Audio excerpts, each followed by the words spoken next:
Ladies and gentlemen, welcome to the Above the Bar podcast, where each week we belly up to the bar with a new guest, find out what they do, who they are, and what makes them great. So sit back, relax, and enjoy.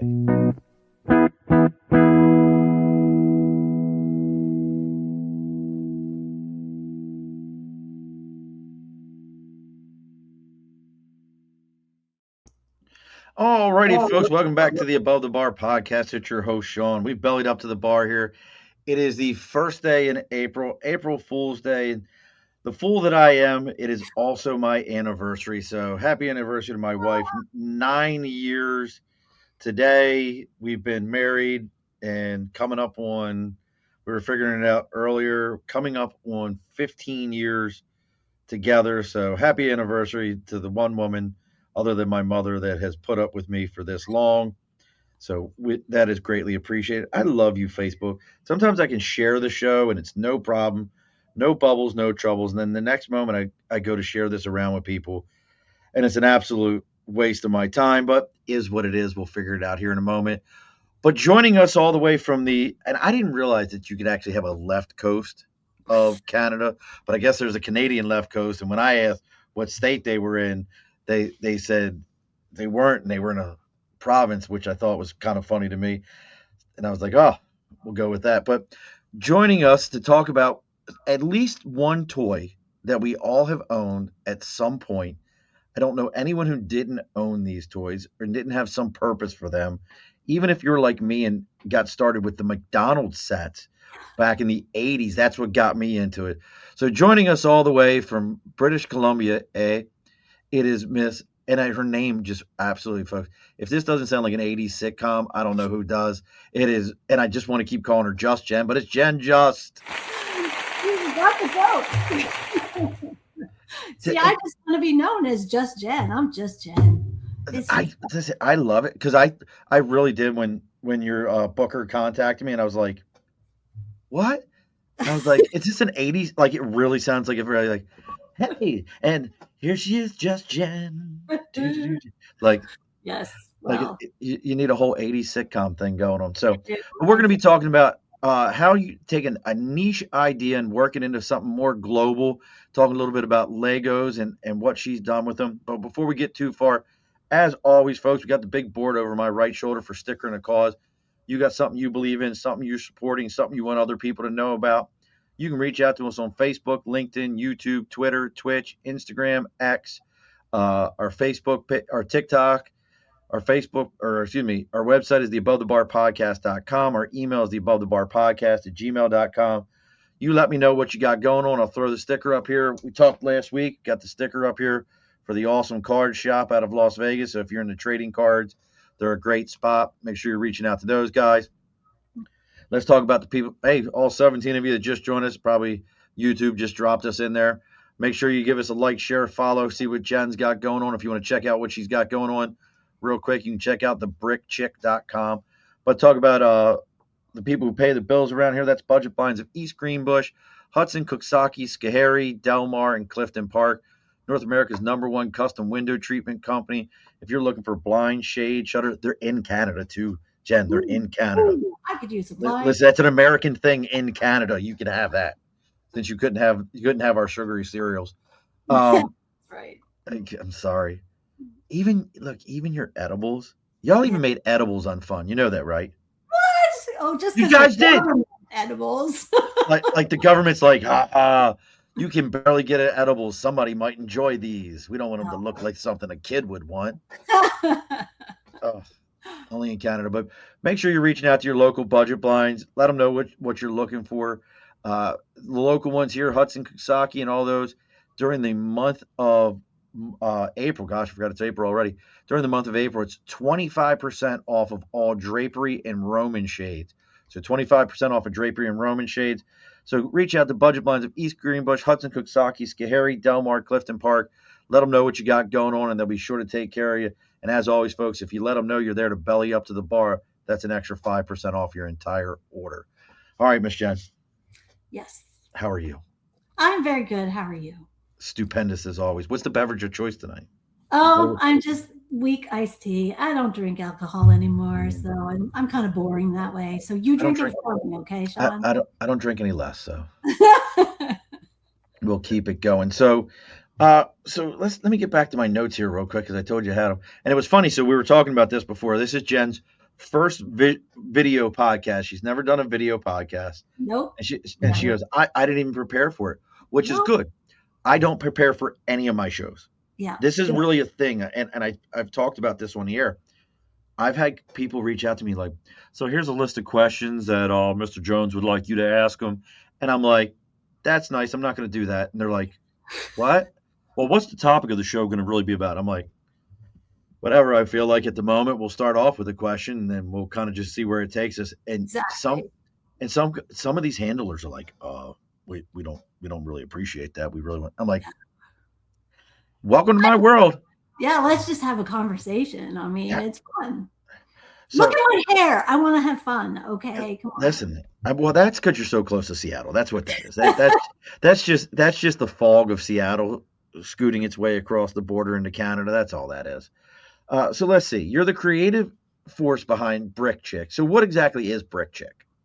I create custom Lego that Lego will probably never make for us, like my own cannabis line and a lot of alcohol. And I have my own edibles, but I'm not sure they'll get you high. They might chip your tooth. But yeah, not so much for getting high. But your minifigures could have a really good time, I'm sure, with those. So I try to provide bits and bobs that make building more fun. Lego pretty much focuses on kits and things that you buy with their instructions, but there's a large portion of people on this earth that just want to build what they want to build, and they want to have the cute things that go along with them. So I'm digging that. Now, what was it that got you into? Because like I was watching a video today. It was the first time I seen this. A guy has a room that he built over 1 million Legos. yeah. Like even built full-on Lego suits that you can get into. Yep. I've made a wearable bikini once upon a time. I did not like wearing it. It was not comfortable. I've got to tell you. Look, the sharp edges, just you weren't feeling. And a lot of gaps in the wrong places. So yeah, not so good. I was a lot younger then. So it was like an S&M bikini with Lego. It was just a black, sexy bikini. I don't know, bikini. But I wanted to. I got kind of shamed by some people in the adult fan community for not being a builder because I came to the hobby as an entrepreneur, and that's sort of like dirty in their minds. A lot of them. Hold on. You don't build, then you're not a real fan. So I got shamed by a woman, no less, and so I had to build some things. So I built like 3 things, and one of them was a bikini, and then they got off my back, and yeah, that was the end of that. So those are also the same exact people that wait for like the Master Builder Day at Legoland. So as adults can't go into Legoland, right? I know, yeah. Which I think is absolutely wonderful. Taking my kids there and being like, you mean I don't have like the Disney lunatics running around? Now, come on, some of us lunatics are pretty damn fun, but I get what you're saying, and I do think it's an interesting policy. So yeah. When it's a little bit of lunacy when you see like grown people aggressively at Disney, and you're like you do understand that this is like a magical land for my 7-year-old. My kids called me the park Nazi. I really got into Disney, but I'm kind of grossed out by it now, so I don't know how to respond. It was like a then and now situation, and now I'm like, wow, did I really do that? So yeah. Now, what makes you the park Nazi? I'm so curious. I had every minute scheduled, like everything, all the fast passes. I did not want my kids to be frustrated in line. The whole family was neurodiverse, so I had to sort of make sure that everybody had a snack all the time, and it's a mom thing. But it was to make the park more enjoyable for my family. It didn't make it terribly enjoyable for me, I'll tell you. But listen, I love everything you're saying right now. Every bit of that, because I'm sitting here thinking like how much of a pain in the butt it has been for me when we've gone to these places and we're trying to do all those kind of things, and it's like, this absolutely sucks. Yeah. I'm not standing in this line for an hour and a half It would take me months to plan a trip to Disney, and my kids were damn spoiled, but they don't see it that way. No. But no, I tried to make it the least painful process as possible, and they didn't have to think. They just did what mom said, and it was fun. Now I want you to go back to something you said though. So you didn't enter the Lego world like I'm not seeing in your background the Star Destroyer, and I'm not seeing like big massive things of it. So when you say you entered it from an entrepreneurial standpoint, what was it that you were like, "Hey, I noticed this is missing. I can fill this void." Well, I kind of fell into it differently. I never had Lego as a kid. My mother still thinks it's a stupid toy. I have been running it as a business for 27 years. So yeah, I don't get much respect in that end of things. But I fell into it because they got the Star Wars license in 1999, and I liked Star Wars. Fair enough. So I felt like my 2-year-old daughter really needed some Lego at that point in time. So I bought her a set or two, a 7143 TIE Fighter, for instance. And, that's sort of where the interest lay. But my husband at the time immediately put the kibosh on that. You're not allowed to buy that. Forget it. Really? But at Why? the same time, yeah, well, he was a little bit controlling, and he's no longer in my life. But is that Steve? No, that's the new one. Oh, you knew about that, did you? I saw one of your videos where you were like, somebody wanted my toxic ex, and I was like, yeah. Well, oh, that guy was my boss at Lego, so it was a very toxic situation. But you worked for Lego? For him, yeah. Lego tried to hire me multiple times. Remember that thing I said where I had to build something to get people off my back? The first thing I ever built got the attention of the owner of the company, and that opened doors for me that, So was that the bikini? No, that was the second thing I did. And then when what was the first one? It was like a light up model with fish and coral and stuff. It fell off a shelf, so it's in a bunch of pieces now. But I had to build something, or people were just not going to respect me. I thought it would get me some respect. I think it kind of backfired. But so that's how that happened. So when the owner kind of liked what I did, and they were really desperate for women with personalities back then, I think, because it was before the Friends and the Clickets and all the rest of it. So they were really looking to expand into, half the population with boobs. And so I said it. You told me that I didn't. Listen, I like boobs. I'm not going to argue with you. I think they're cool. I like boobs too. I'm heterosexual, but boobs are cool. Let's face it. They're so minifigures need more boobs, but in any case, they're kind of flat chested. But anyway, no, that's how that started. So to go back to what you said, how I came as an entrepreneur. Yeah. You just skipped a whole bunch of stuff. I'm sorry. I'm squirrely. No, you're in good company. I'm neurodiverse, so everything's side quests.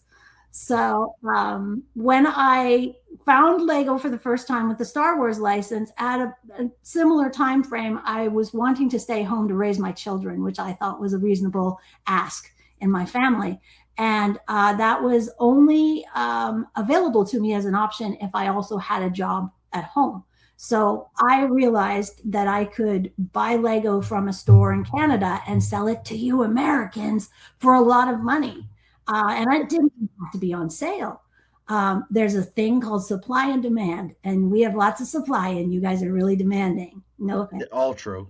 True. So that first year, I was buying a pallet load of Harry Potter castles from Costco and going to a bike shop locally and making cardboard boxes big enough for these suckers and mailing them down to you guys for easily double what I paid. I think I made $30-something thousand in Lego that year, profit. It was amazing. So I was kind of hooked on the whole business thing, and I hadn't really built a set yet. So that's how I came into the hobby. That's even funnier. You didn't even build a set. You were just you just realized people were willing.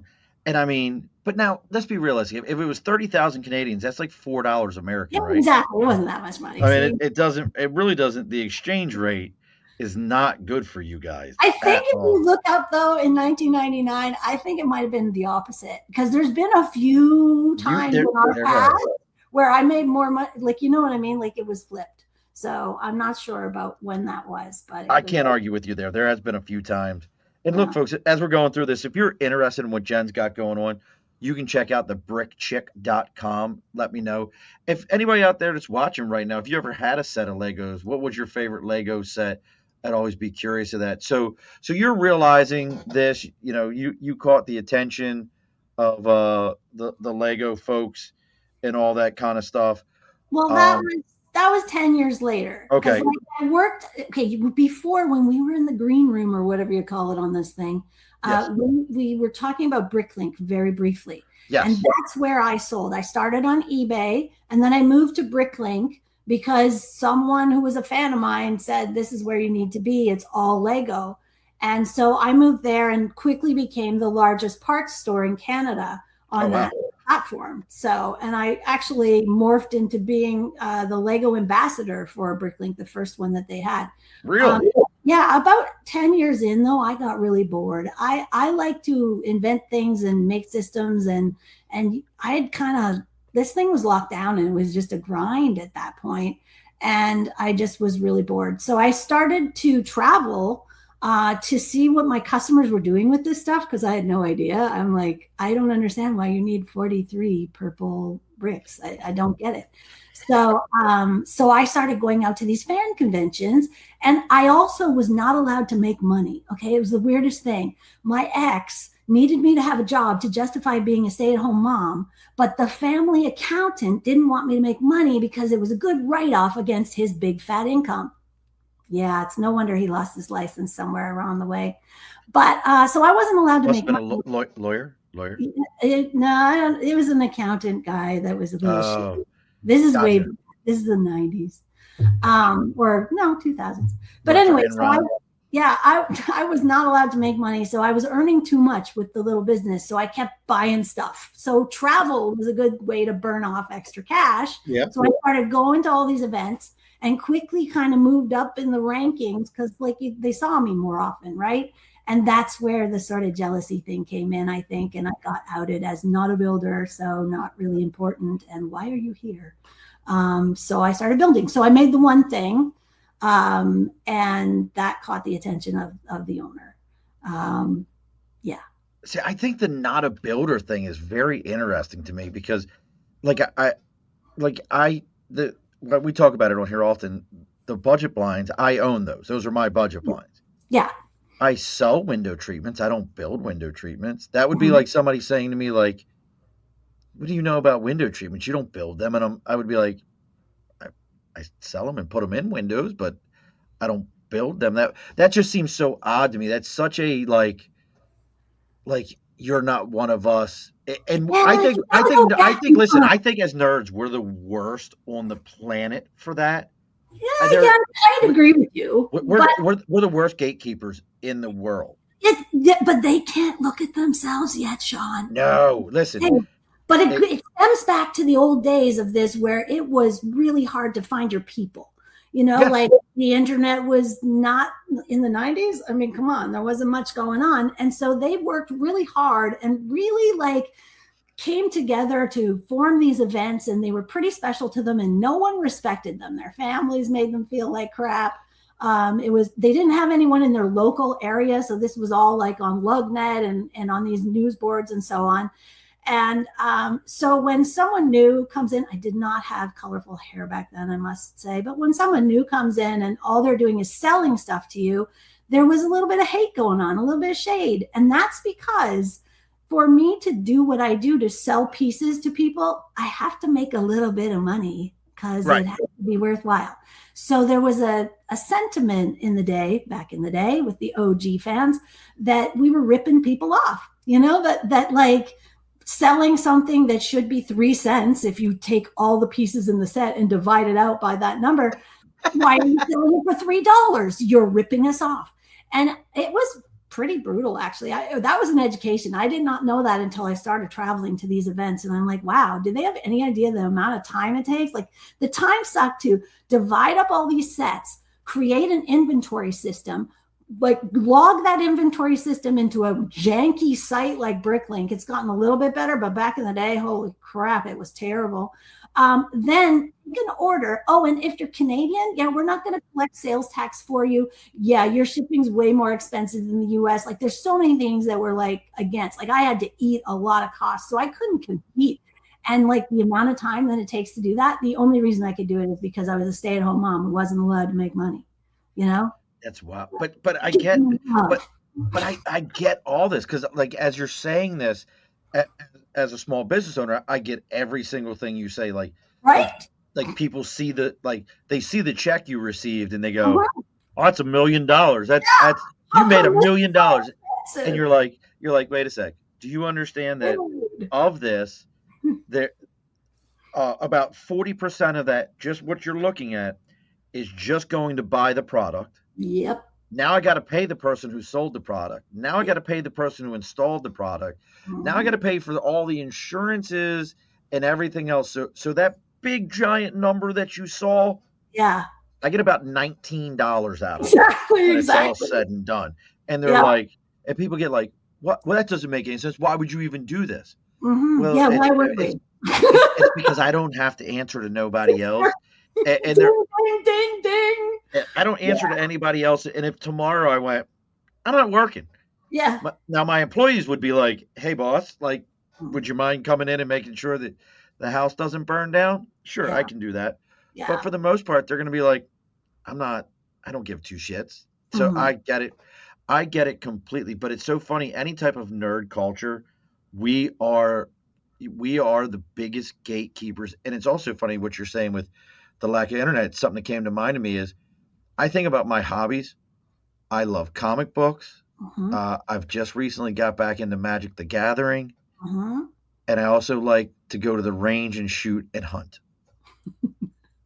They're not supposed to go together. I was gonna say, like, and I didn't know there was like nerdy blind people. That's interesting. Yeah, you Like, should be my brother. He can't see a thing.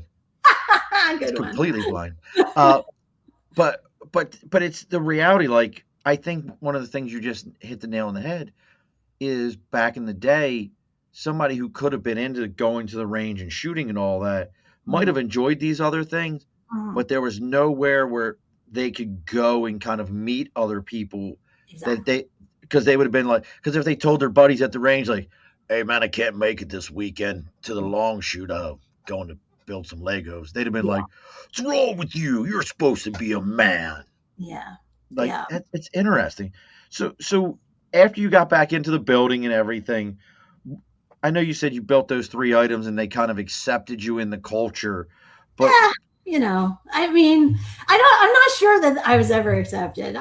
They just stopped complaining about that one thing because they couldn't say much. The first thing won an award and got the attention of the owner. The second thing won an award and got the attention of the owner because I took it to Denmark and he saw it again.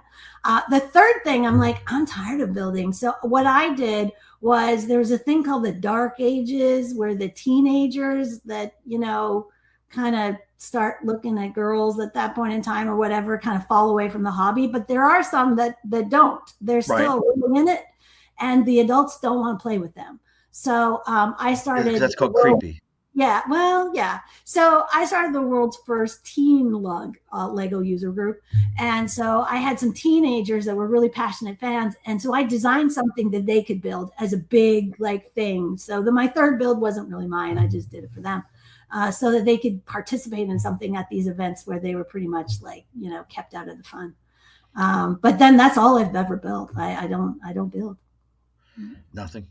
All Nah, right. I build in my head. Like I do all kinds of things that way, but I enjoy building businesses. See, That's my I love that. So, and I tell people all the time, there's nothing more fun on this show to me.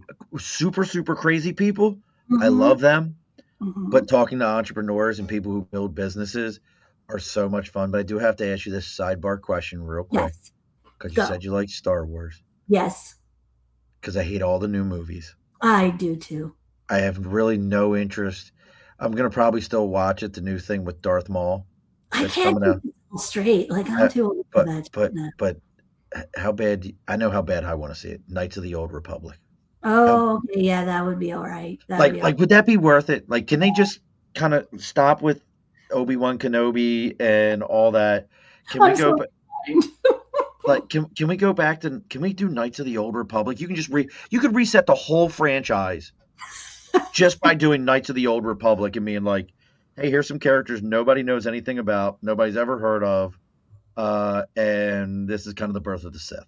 And let's just have fun with this. How It's great would funny that be? that Lego kind of killed my joy on Star Wars in general. At the beginning, it was really exciting to have like all the sets, and I was like, "Oh, this is so amazing!" But if you know anything about the product, and of course the length of time I've been in the community, they just keep churning out new versions of the same old Same things, old shit. Yeah. and it gets so boring. And I'm just like, "Oh yeah, I'm not even a Star Wars fan anymore, practically, because I'm just like so over it." But yeah, Now you know what I do like about Lego? If you're into any of the movies, like the Marvel movies and the Star Wars movies, the move has actually become to go and see what Lego sets are coming out, and then you already know the characters that are going to be in the movie. Yeah. It is Lego is the world's greatest spoiler. Yeah. Well, I do have to I have a little Star Wars kind of thing that happened to me with Lego that What's I'm that? quite grateful for. So, I was traveling around to all these events and I didn't build, so I just volunteer most of the time. And the company caught on to that pretty quick. And so started inviting me to events so that I would volunteer. And I volunteered at Star Wars Celebration 5, I think, in Orlando. And I was helping my friend Mark, who works for the company, put together this big like mystery mosaic. It was when they first created these mystery mosaic things, and it was of a big wampa, I think, which was the theme that year. George Lucas put the last piece in, so I got to meet him. That was cool.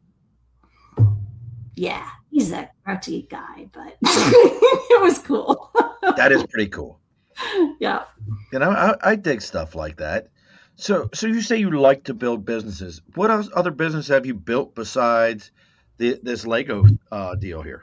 My first business was when I turned 19. I lived in Woolwich Township in Ontario, Canada. And Woolwich was Woolwich, right? And I'd always been called a witch by my mother, sometimes with the B.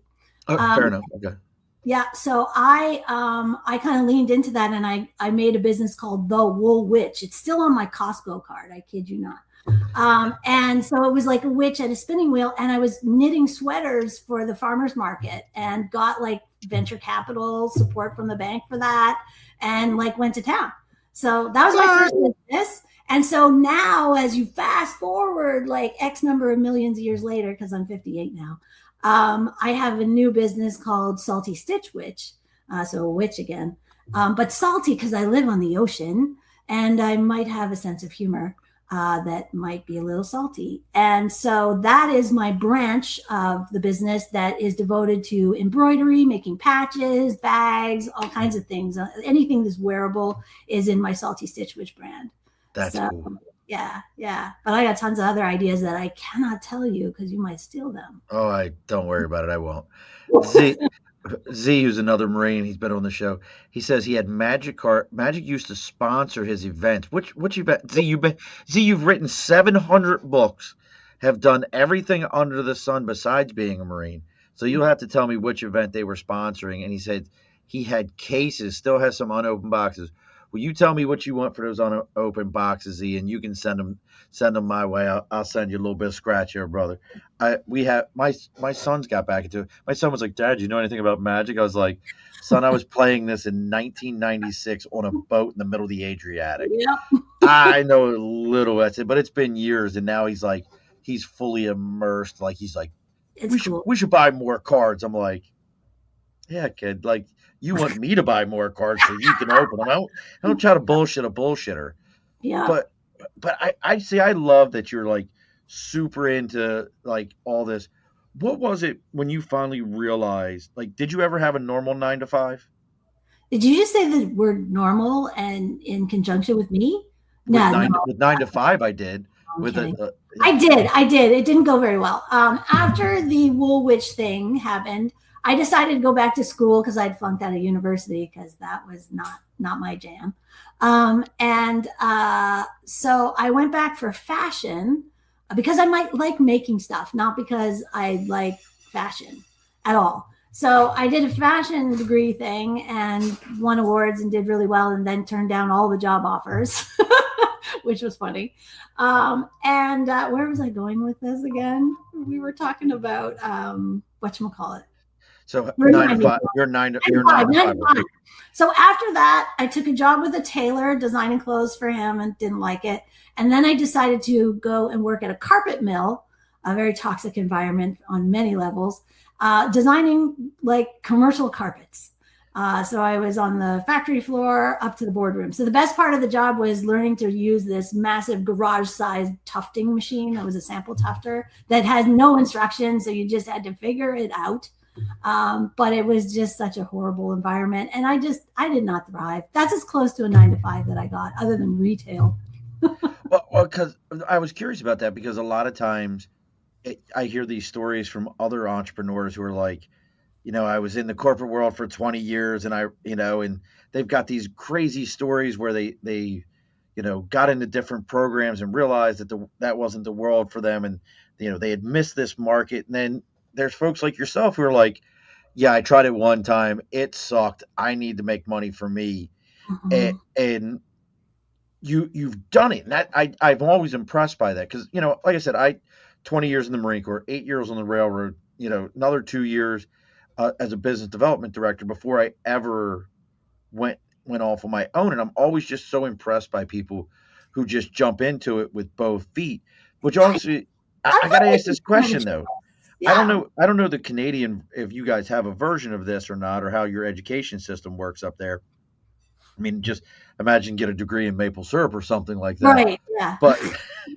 But I'm always curious, like down here, I can put a kid into $150,000 in debt, just like that, for with an education that they'll never be able to pay off and they'll never be able to use, because reality of it is because you got a $150,000 degree to become a veterinary technician that will never pay more than $25 an hour. Yeah. You're a genius. But I'm curious, what your feelings are on the other side of that. Should they give to the next, wagon wheel witch, or what was it? Wool witch or salty ditch witch. Salty ditch witch, whatever it is. But to the next one, should there be a version of that where, no, here's $150,000 to start a business? Yeah, but what parent does that? What parent trusts? Not a parent. I'm talking about a bank. Oh, okay. Yeah, they should. Because a bank will back an education that has no value whatsoever. Yeah. Well, the loan that I got way back in the day when I was 19 was only because I had an inheritance that was going to come due. And so they knew they could get it out of my hide if I screwed up. Like, I mean, there was only $10K I asked for, but in the 80s, that's quite a lot of money. Yeah. Even in Canadian money. But yeah, no, it's interesting. We're not taught like practical things growing up. Like, I don't know how to handle money. I as a neurodiverse person, I have dyscalculia or whatever. I can't even say the word. Discount calculator. That's okay. Discount calculator. So yeah, I like that. I'm going to say that from now on. I have discount calculator.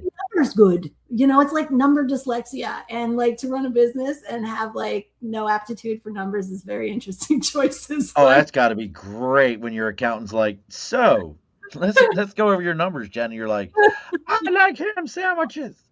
Like, this is not going to work out for anyone in this conversation. But that's interesting to me. I mean, so what are some of the, do you get ever people coming to you like, hey, Jen, I've known you for this amount of time.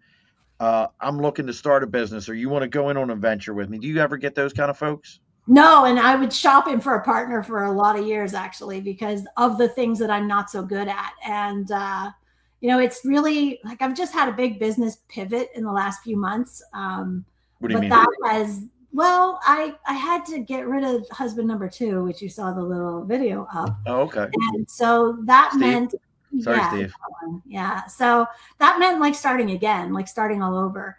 And I was in first very intimidated by that, and then realized, oh shit, I can do all the things I wanted to do from the beginning. But now I don't have to answer to anyone. I'm no compromise and no permission to spend money or anything.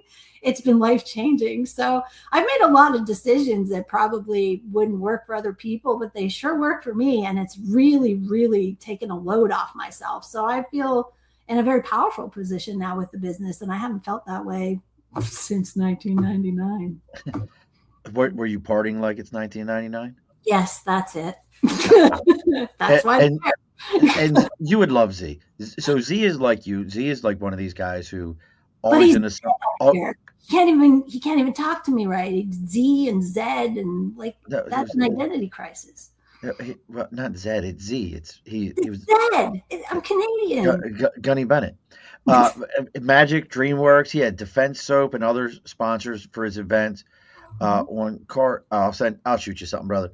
But and he says you're a very interesting guest. I have 2 black cats. I just would like you to know. See, and my one have black cats. I have 2 as well. This one's the codependent one. Listen, I have that. My codependent one has a white tuxedo, has a white preacher collar. Yeah.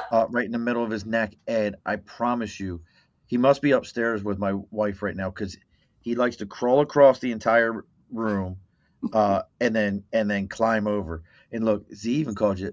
See that? Good for you, young lady. So I mean, but I do. So what's next for you then? I mean, I love hearing people on these adventures and these business ventures. I mean, well, let me ask this before I ask what's next. Yeah. What were some of, obviously you said husband number 1 had a weirdo accountant who didn't want you to make money. Mm-hmm. And husband number 2 locked you under the steps or whatever was going on, whatever was going on there. But, what were some of like the real challenges from a business standpoint when you went into doing this more often and becoming the brick chick? What were some of the things that you were like, I didn't know that this was going to be a problem? Lots of things actually. And a few things come to mind right off the bat. And that is that I can't buy Lego for any cheaper than you buy it. In fact, up here, it's a lot more expensive than you can get it down there. I have to buy full retail, just like everybody else. Lego does not play with the little guys. That's why they have their own stores.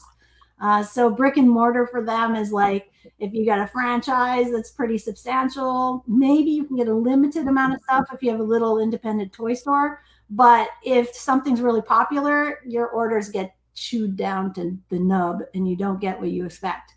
So you can really kind of lose a lot of money that way. But I don't have brick and mortar, so I'm just buying like you do. And that was really difficult because it's, a little bit hard to scale when that kind of thing happens. But that was in the days where I was just buying Lego sets, dividing them up and selling the pieces as is.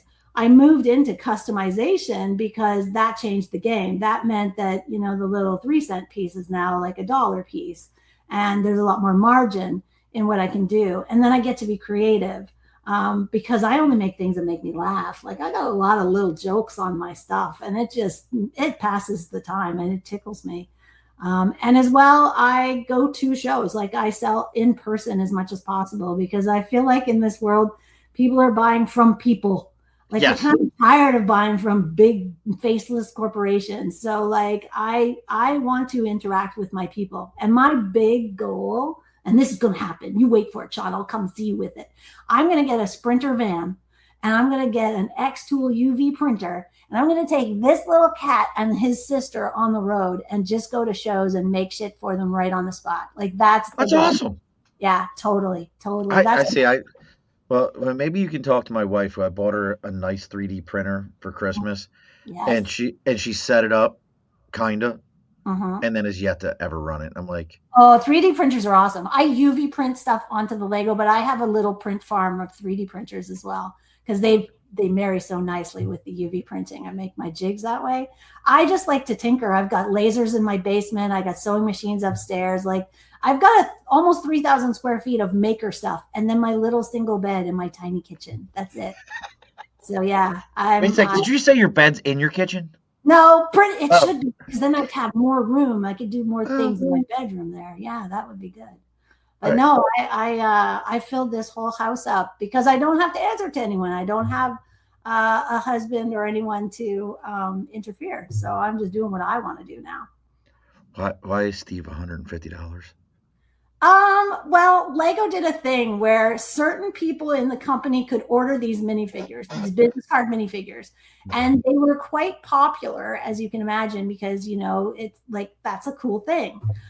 So when I started working for him, I said, "Why don't you have any of these minifigures?" He's like, "Oh, I don't know. I think they're kind of stupid." Oh, so Steve literally worked for Lego.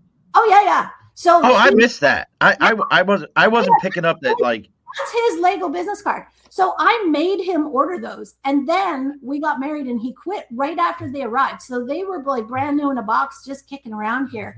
And when he stopped paying bills like 2.5 years ago, he hasn't had a job in a really long time. So I've been supporting his ass for a million years, it feels like, and supporting myself too.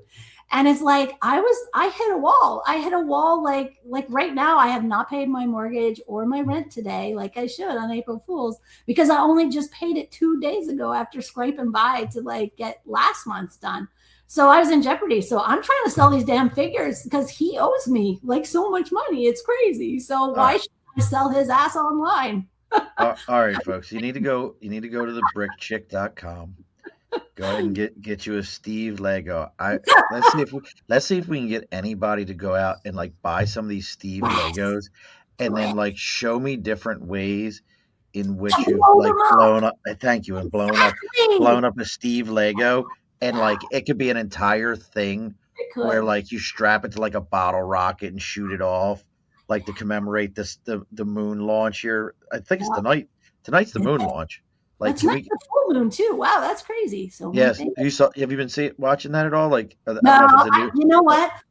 News up there. I've made it's not news in my house. I've honestly made it a pact that I'm not going to watch any negativity. So that means I pretty much can't watch television. Well, that's not negative at all. This is like the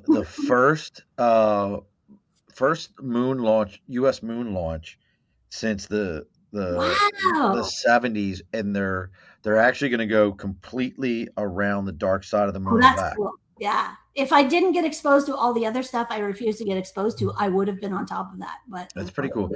And Z said, wow, we just got a 3D printer. Cool. My son has made several things. I have now learned a few things about Lego. Listen, Z, you could be making your own Legos of you. Like 3D print some of you Legos. Oh yeah, you can 3D print a lot of Lego. And like some of your geese or something like that. And you, like she said, they were Lego business cards. Yeah. I remember years ago when I first got on recruiting duty in the Marine Corps, that was one of the big things was like if you had the money, was try to make your own memorable business card because it's so like business cards get thrown into a box. I had a high school principal one. Yeah, mine are on a little tiny brick, a 1x2 brick, and people don't throw them away. They think it's funny. It's got a QR code on the back that I print there, and they can go right to the website. Why not? See, I think that's perfect. Mm-hmm. But so then, because we're getting ready here soon, what's some of the things that well, let's do this part first here before we get into that because I got a pretty in-depth question. So let me get my. This is just about. Dun dun dun. That sounds ominous. Need a new April Fool's ad. Oh no! Listen, like this is the great part. You talk about chat. I get chat to do all my ads for me. Oh, heavily. Yeah. I'm a pretty like. I know everybody's like, do you know how much water it takes to do these? I'm like, listen, I got it. It's draining the water. Water turns into vapor. Vapor turns into rain. The shit's coming back. Relax. It's not going anywhere. At least that's how I justify it. All right, here we go, folks. We're done making whiskey. Big announcement from our friends at New Scotland Spirits. They've officially decided to stop making whiskey.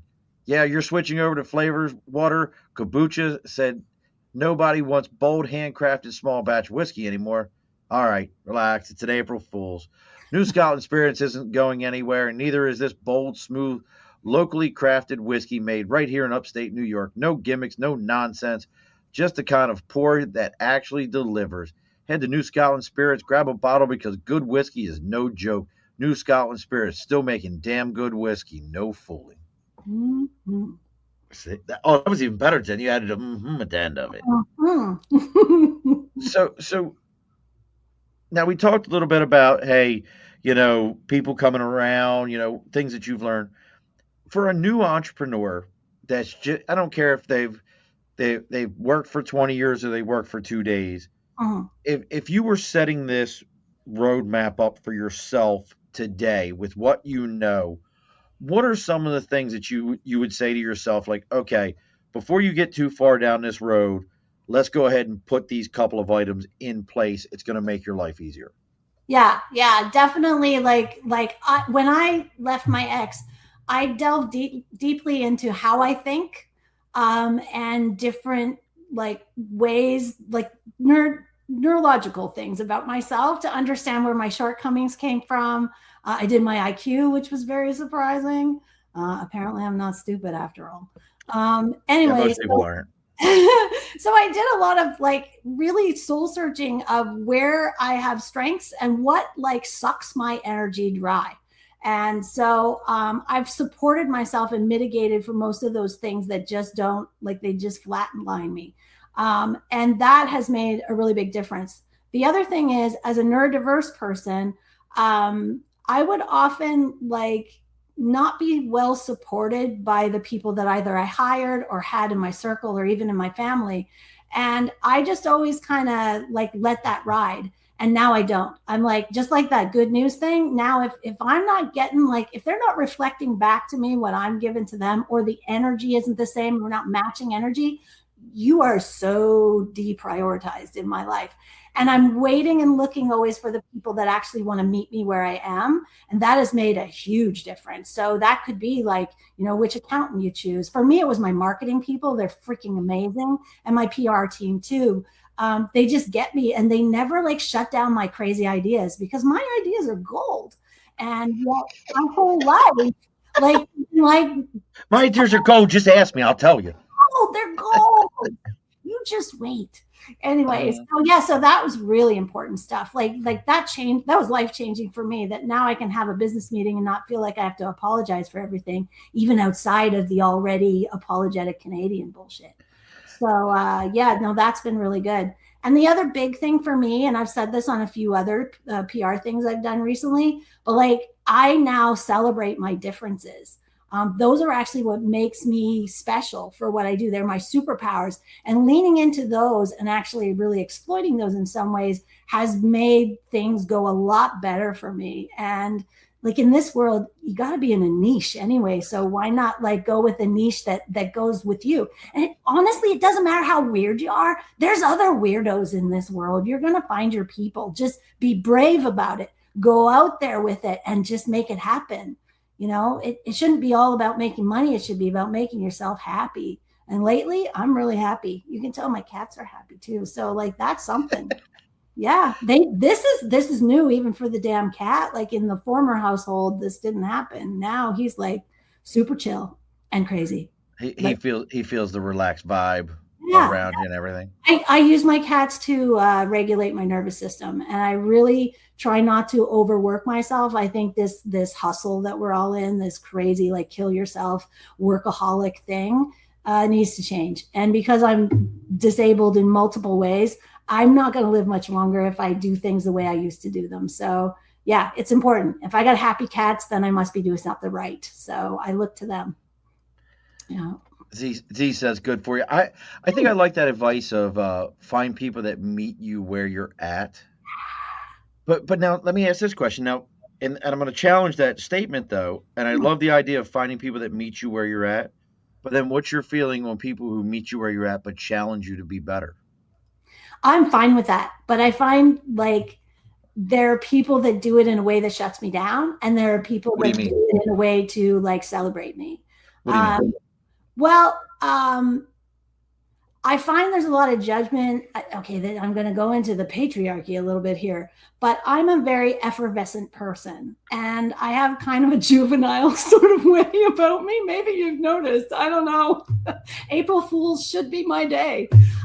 So I often am underestimated, but I'm not stupid, and I know what I'm talking about. And so often I have to spend so much energy to convince someone of what I know is right, only to have them flip the script later when I'm proven right and like make it like it was gaslighty their idea in the first place. Like it wasn't a huge battle to get the thing done that I knew had to be done.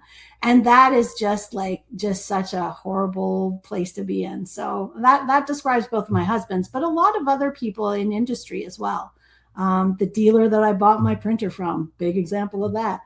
This, did not want to sell to me because I'm not an industrial person with a warehouse and all the rest of it. There's a lot of gatekeeping in this world. And I've come How up do a you think lot. that I'm always mind boggled by gatekeeping. I honestly and truthfully am. And I think it boggles my mind because, and Z would probably agree with me here, in the Marine Corps, we train everybody to be at the next level above them. So if you're a sergeant, I'm training you to be a staff sergeant to be a gunnery sergeant, because I don't want you to, because by the time you get to your next job, I Yeah. expect that you already know it. So I never gatekeep anything. And No. it's interesting as we were kind of talking about this. That was one of the biggest problems I had getting out and dealing with civilians was I really had somebody come to me and go, "Listen, man, you might know everything and you might have learned very well. Act like you don't know anything. Let people tell you stuff and go, oh, all right, man. I really appreciate you showing that to me, even though you already knew it, because then they'll say great and positive things about you because like somehow they taught you some shit." Mm-hmm. And he's like, if you do that, you'll go leaps and bounds because everybody will say all these nice things about you, and even though you already knew it before him, because he'll be Yeah. like, well, I taught that guy that. Yeah. That was a real thing. A little twist that sort of occurred to me when you said that was like I personally believe that if you're good at doing something, if you fail to teach other people how to do that, whether it's in industry or the military or whatever, then you're really not in a good place in your life, because Mhm. like that's the point. What's the point of being really good at something? What? So you can sit in your house and make shit and sell it for money? No, it's about community and it's about sharing and learning from other people. I had my marketing guy give me like the most brilliant solve to something I wanted to do. My farmer friend up the island gave me another brilliant solve on something that I wanted to do because I talked to him about it and I said, "Hey, this is how I do this. How would you do this?" I mean, it's about conversation. And I personally, I've started to do all this PR stuff so that I can get ready to teach people what I do. I'd be happy if everybody got themselves a UV printer and started printing on Lego or whatever they want, because it's fun to make stuff. I I just need agree. money to pay my bills. That's it. I'm not looking to get rich on this. I just want to be a happy person. So I love it. if it means like people want to learn to do what I do, heck yeah, I'll tell anyone how to do it. See, I I'm not love in that. a competition. I love That's it. just a low vibration kind of thing. That's a West Coast thing for you. That low vibe. And Z says she wants people who are positively supportive with truth and That, respect. yep, yep. And a Let lot of people in this community taught me what I'm doing. When I was looking to it, my current UV printer, whom I call Roxy, is $40,000. She's a pretty significant investment, and I'm still paying for her. But I couldn't buy her without being pretty sure of what to do because, again, the gatekeeping with the Roland company meant that I really couldn't get honest advice. So I tapped my network, and there were several people who were excellent about telling me what to do. Now, they may have said so thinking I would never in a million years jump in right. and do shit. So maybe there was a bit of chagrin there. But I could not have scaled the way I have and moved into this area without the help from my community. That's awesome. I love even hearing that. Um, any ideas for your next laser printed thing? You like can I get like an above the bar podcast printed thing on there? Of course Like you can. that. Listen, you know what though? Thinking about that for a moment, just Yeah. thinking about that I joke about myself. Nobody's buying that shit but Mm. me. But you know what? I bet you if you reached out to podcasts and were like, "Hey, I can make, Yeah. I can print your logo for shows." Yeah, the Bands, design your own Lego section of my website is down right now because Roxy, the $40,000 printer, needs some help. So right now it's not on, but normally that's what happens. You can go in, design your own piece. You can upload artwork if you want to. there are some restrictions in the fair play policy with Lego. They don't want you to put like logos onto minifigures, but I'm not sure how to police that. I wouldn't necessarily know what a logo is, like, so I'm tracking. yeah. So I basically, like, I've got the disclaimer on there, but essentially you design your own stuff. Right now that section of the website is locked, but it should be coming online very soon, I hope. Well, and I'll tell you, folks, if you take the moment and go to the brickchick.com, real quick, Z says, listen 3 or 4 times more than you speak. Most hear but don't listen. And I'm over on the brickchick.com right now. There's like an Alberta flag, that which I find interesting. Listen, my buddy has is it Alberta? Is that the next one over from you guys in It's BC? right in the middle. Yeah, it's the Yeah. next So that's where a friend of mine, Jeff lives. Are Yeah. they going to succeed? Are they going to succeed? I grew up in Alberta. Like, I was born in Saskatchewan, but I grew up in Alberta. And back when I was a kid, they wanted to leave then too. Like he was explaining this all to me. I just saw him in Vegas in February, and he was like, Murph, like, I didn't realize that really all of Canada's like income comes from Alberta. Well, they do have the oil. Yeah. Yeah, like it's all Alberta. Like it's like Alberta feeds the wealth to the rest of the country. I was very surprised about that. So, but they're very susceptible to being romanced by a country south of us. So there is like sort of a little coercive control happening there. I'm just hey. Yeah. Don't you worry about it. It could be right. 51. They could be 51. Listen, we can listen. They're in Alberta. They like their guns in Alberta too. They do. Yeah. But I'm on the site, and I recommend everybody just take a moment and check it out. Baby duck sparkling wine bottles. There's American money on there too. You can find your own dollars. Some best Bijou Pinot Noir, beer can. Most of the things have joke names because I don't want to get in trouble with the IP police. Like Blockweiser. It's parody. I was looking for Moosehead, and then I saw Boozehead. Boozehead. That was a good one. This is great. Like, and again, folks, if you're into that world, or you know somebody that likes the whole Lego stuff and it really gets into it, this would be a great way to kind of throw something together for them as a very niche kind of gift, a little bit different. Look, they have crayons on here for all the Marines out there. You could build an entire Marine with crayons, since they keep this whole new thing about crayon eaters. What? But you've never heard that? That's like a whole thing with Marines now, where it started probably like 10, 15 years ago, just as I was getting out of the Marine Corps. Yeah. Where I grew up in the generation of Jarhead associated with Jughead from the Archie comics. Yeah. And then probably about 10, 15 years ago at least, this whole crayon eater thing, like they're so dumb they eat crayons. Oh my gosh. This whole crayon eater thing started, and you could definitely play into that. But I mean, you got some cool stuff on here. The iPhone, Products all the Mandalorian stuff in here. I Heart USA coffee mugs, Monster Energy drink, Moostar. Yep. I like that Moostar. Yep.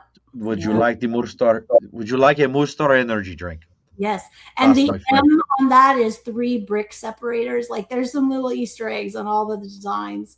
I try to make it as Lego as possible. So they're fun. That's the fun I have now. Instead of just reselling basic Lego parts, I get to like decorate them the way that I think is amusing. Prescription pill bottle. Yeah. She could do a bottle of goobers. Do you have goobers in Canada? No, we don't. But I have on my design list like a massive list of all the candy that I'm going to do. I love doing the food stuff. It's the best. I'm so behind. I tried to get a little bit of everything so that most of the bases were sort of covered. And it does skew a little bit heavy to Canadians right now. But there is so much more coming. There's so much more. But do you know what goobers are? Yes. Yeah. They're like, whatchamacallit, colored candy. Whatever. No. What are they then? I thought they were like a jawbreaker. No. Goobers is a jar that has both peanut butter and jelly in the same jar. Oh, okay. I can do those. That sounds fun. When I was a kid, yeah. Z said medical and cannabis. Yeah, got those. They're in there. But yeah, when I was a kid, like that was the greatest thing. Like mom would buy the jar of goobers, and it was actually like as soon as you like made your sandwiches, it Yeah. was already mixed together and everything. You didn't get that. Like I'm not a big jelly fan. I like strawberry jelly, but I don't like it when the jellies kind of like mix up. So, Yeah. but look, folks, we're getting ready to close things up here right now. If you're finding me through Jen or Jen through me, make sure you're giving a like, share, follow. You can find her, the Brick Chick. She's on Instagram as the Brick Chick. TikTok is the Brick Chick. So you can find her in those locations. Again, like, share, follow. It might sound cliche, but it really does make a difference in all of our lives. That's how people find us. It's how the algorithm works. I know Z is going to go out there and find you and give a follow. Maybe he'll start. Oh, look at that, Bolt instead of Jolt. He's gonna make all. I used to love Jolt Cola. I know, Make right? all those things happen. I have two things for you before we get done. Um, let's start with because Nate didn't pop up today. What is the most Canadian meal you eat? Canadian meal. I like me a poutine. I really do. I do. Yeah. Every so often. It's I so do good. like poutine. I like poutine. Well, I grew up in Baltimore and we eat gravy fries, Yeah. but we don't have the cheese. You need squeaky cheese and that's it. And Yeah. then as soon as I had squeaky cheese on there, but I liked Montreal, the smoked meat. Yeah, it's really good. It was smoked meat. And so now before we end this whole thing here, and don't log off when we afterwards, we got to talk for just a minute here. The guest always gets, huh? I'm What's that? stuck under a cat. I'm not going anywhere. Okay. The guest always gets the final word. So what's our final word tonight, Jen? If you are interested in working for yourself and need a little side hustle, just look at where you are different from everyone else and see if there's an opportunity there. Lean into that difference because that's your secret superpower. Alrighty, folks, be sure to push your stool in. This has been a Second Front podcast presentation found on Apple, Spotify, and wherever podcasts can be found.